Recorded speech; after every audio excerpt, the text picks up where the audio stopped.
Section 8.4 is testing a claim about a mean. A lot of this is going to feel very familiar. There's a slight difference because with the mean, if sigma is known, we can use a z-score, but if sigma or standard deviation is unknown, remember we have to use a t-distribution. So we'll use a t-test instead of a z-test is all. We do this when sigma is not known. So notation hasn't changed from chapter 7. We have our sample size. X bar is your sample mean. Mu sub x bar is the population mean. Different notation. This one's new, but it just means it's the mean from the population. Requirements are that you have a simple random sample, and either or both of these conditions have to be satisfied. Either the population is normally distributed or your sample size is greater than 30. Either one of those alone is okay. If you have them both, great.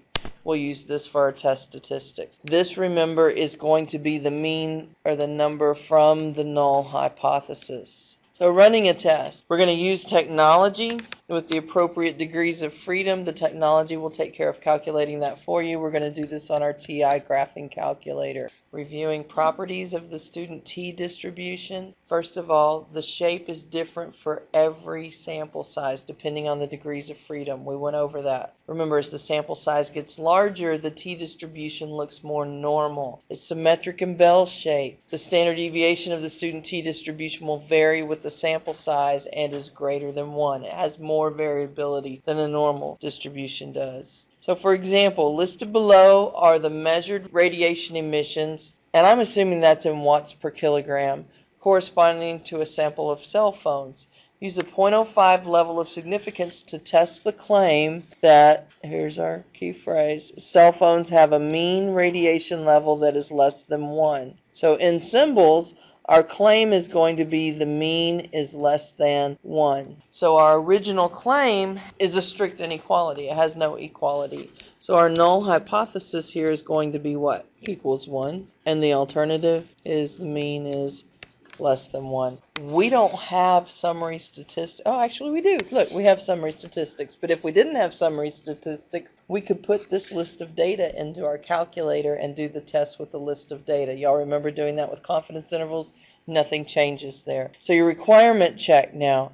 We assume the sample size is a simple random sample. Unless they tell us otherwise or give us information to believe otherwise, we're going to assume that. The sample size is 11, which is not greater than 30, so you have to check the normality of this distribution. So here's a normal quantile plot, and we're going to assume that this is close enough to linear, even though it looks like there's some jumping and gapping and stuff going on. It looks like it's fairly close to linear. If it was not linear, we would stop and say, test can't be done because of this. So the claim that cell phones have a mean radiation level less than 1 is expressed as mu is less than 1. We've already filled this in. This is equals and this is less than. So the stated level of significance is alpha equals 0.05. Below are the keystrokes for getting to the t-test and selecting the input from the summary statistics. We're going to actually do this ourselves. So let's clear this out. We hit stat, go over to tests. And the second test you see is the t-test. Had we have known the population standard deviation, we would have done the z-test.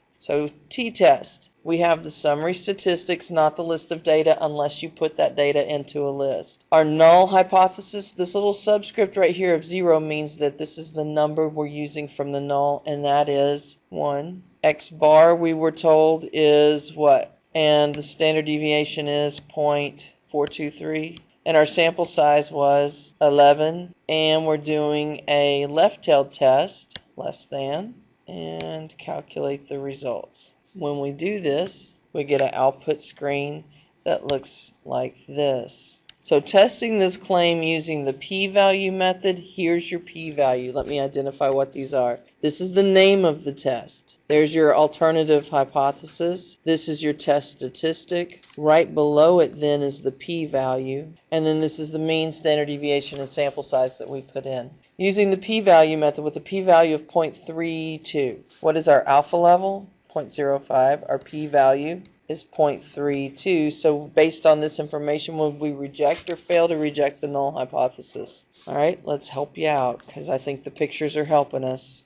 Here's our t distribution. Zeros in the middle.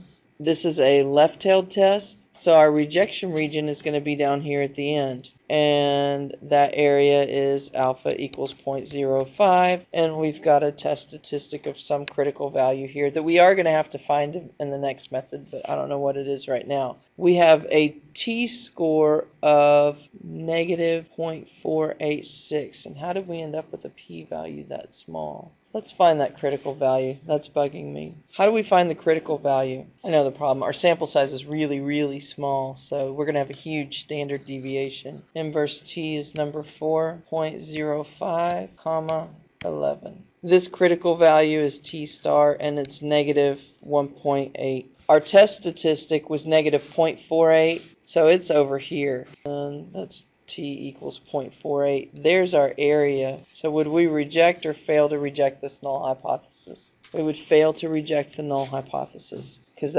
the p-value is much larger than alpha. And I've drawn the picture here. Well, I've imported the picture anyway to tell you that your test statistic would be this value right here. That picture is much better than what my picture is. So your p-value ends up being this area to the left right here, much bigger than alpha. We would still fail to reject because our critical value is closer to 0. All right, so the conclusion is the same, but we need to phrase this in terms of the problem. This is the conclusion phrased in terms of the problem. The confidence interval method, what will we have to do? Find the confidence interval for this information. So we would go to stat, tests, and what are we looking at now? A t interval. Because we're testing a claim about a mean, that's just a plain old t interval. What did we use for the summary? No, all of this information is correct. But our confidence level, because this was a two-tailed test, will have to be what? 0.9. 1 is in there, so we can't reject the null hypothesis because the value from the null hypothesis is contained in the confidence interval. All right, part 2. When the standard deviation is known, we use a test that involves the standard normal distribution. In reality, it's very rare to test a claim about an unknown population mean while the population standard deviation is somehow mysteriously known. The procedure is essentially the same as the t-test with the following exceptions. We're going to use a standard normal distribution, and this is how we calculate our test statistic. Instead of using a t-test on the calculator, we will use a z-test. Here's the problem, and they tell us to assume that the standard deviation is 0.48. What is going to change for us? Because the standard deviation is known.